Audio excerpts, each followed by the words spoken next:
O senhor já tem informações a respeito dos brasileiros que vivem aí na Turquia, se foram afetados por esses terremotos?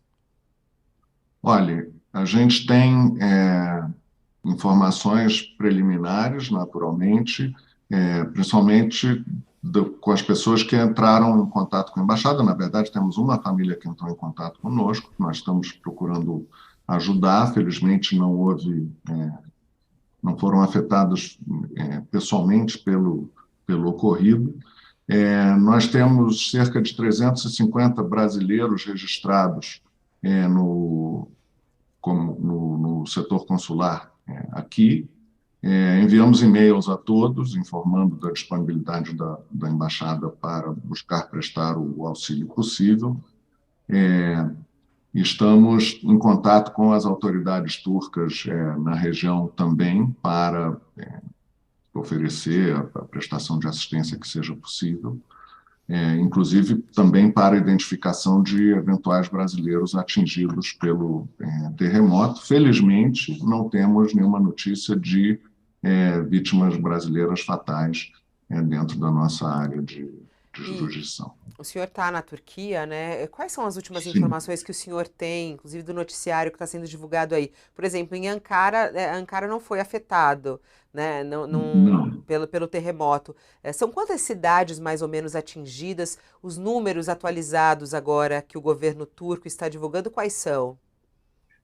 Eu não tenho o número de cidades atingidas, certamente será um número grande, mas é, não as maiores cidades da Turquia, que são Ankara, Istambul e Izmir, que ficam a oeste de Ankara. O terremoto foi no sudeste do país, perto da fronteira com a Síria. Em termos de imóveis, a última informação que eu tenho é de quase 3.000 prédios destruídos. O levantamento de feridos mais recente de que eu disponho é de quase 9.000, mais de 8.500 pessoas feridas e, infelizmente, cerca de 1.500 pessoas mortas. Mas, como eu digo, esses números são todos preliminares. Hoje à tarde houve um sismo considerável que foi sentido em Ankara, quer dizer, no sentido de você perceber que houve um abalo, mas né, sem nenhuma consequência aqui na cidade nem na região mais próxima. A Turquia é um país bastante grande. Né? E essas Ministro, regiões que foram mais afetadas, quais são as características dela? São regiões mais pobres, são regiões que já sofrem muito também com essa coisa do conflito com a própria Síria. Descreve pra gente essas cidades mais atingidas, senhor Marcelo, como é que elas são? Eu não, inclusive pela própria questão do conflito com a Síria, não é uma área do país que eu tenha visitado nesse ano, pouco mais de um ano que eu estou aqui na Turquia.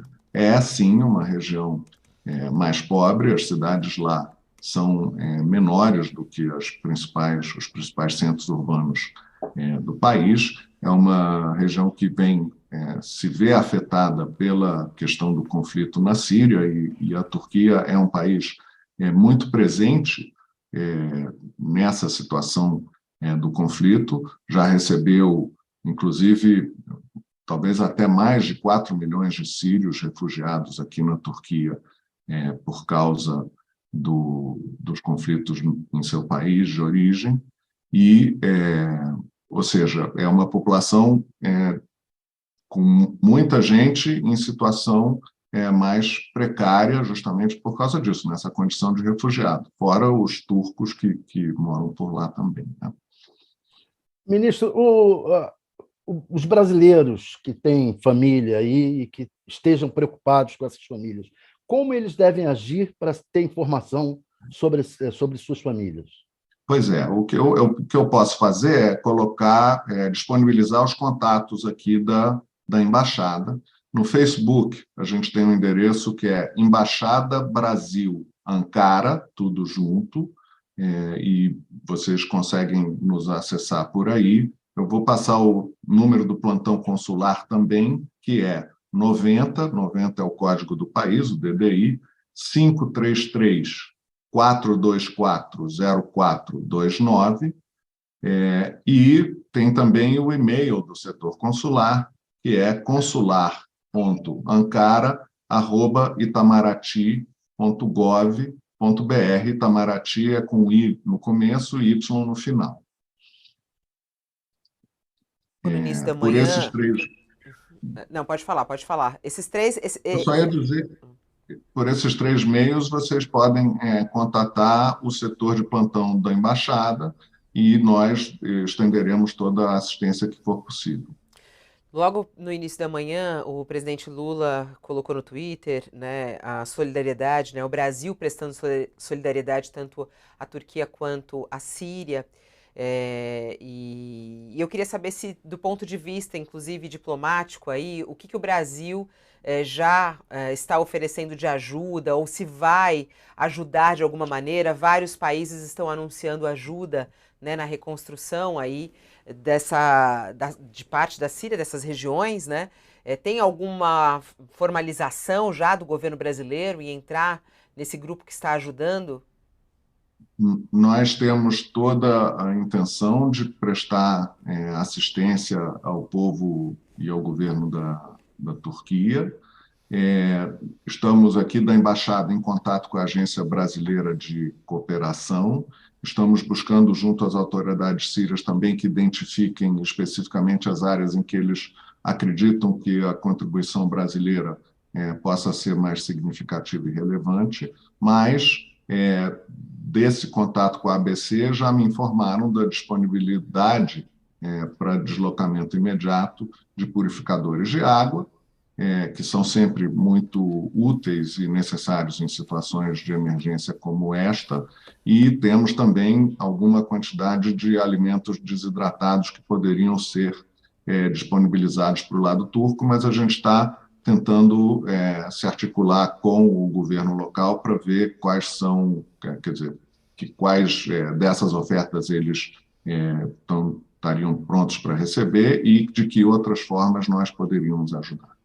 Ministro, o Jamil Chad publicou na coluna dele que o gesto de solidariedade do Lula deve promover uma reaproximação entre ele e o Erdogan.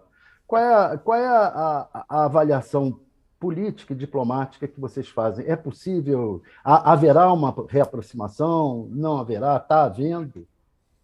Olha, a eleição do Lula foi recebida com muita expectativa, digamos, aqui na Turquia. A Turquia enviou o chanceler Çavuşoğlu para a posse do presidente Lula. O Brasil é um país com o qual a Turquia tem uma relação de nível estratégico. Nós temos profundo respeito e admiração um país pelo outro, e há muito espaço para o trabalho conjunto. E nós faremos todo o possível para levar adiante essa colaboração entre os dois países e aprofundar um relacionamento que tem muito a crescer.